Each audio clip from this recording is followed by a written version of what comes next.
ભાવનગર શહેરના આતાભાઈ ચોક joggers park નજીક આવેલ ટી સ્ટોર નામની દુકાનદાર સાથે એક યુવાન ચા નાસ્તો કરીને પૈસા માંગ્યા હતા। જ્યારે પૈસા આપવાની ના પાડતા ઉશ્કેરે જઈને યુવાને દુકાનદાર ઉપર હુમલો કર્યો હતો। જ્યારે ઘોઘા રોડ પોલીસ સ્ટેશનમાં ફરિયાદ દાખલ કરાતા ઘોઘા રોડ પોલીસે પિયુષ દવે નામના શખ્સને ઝડપી લઈ ધોરણસરની કાર્યવાહી હાથ ધરી હતી।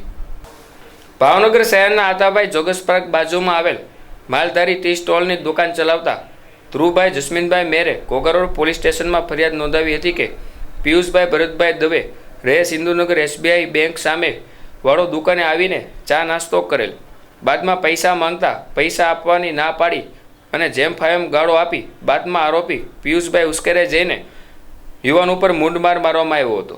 જ્યારે પોલીસ ફરિયાદ નોંધાવતા પોલીસે આરોપી પિયુષ દવેને ઝડપી લઈ ધોરણસરની કાર્યવાહી હાથ ધરી હતી।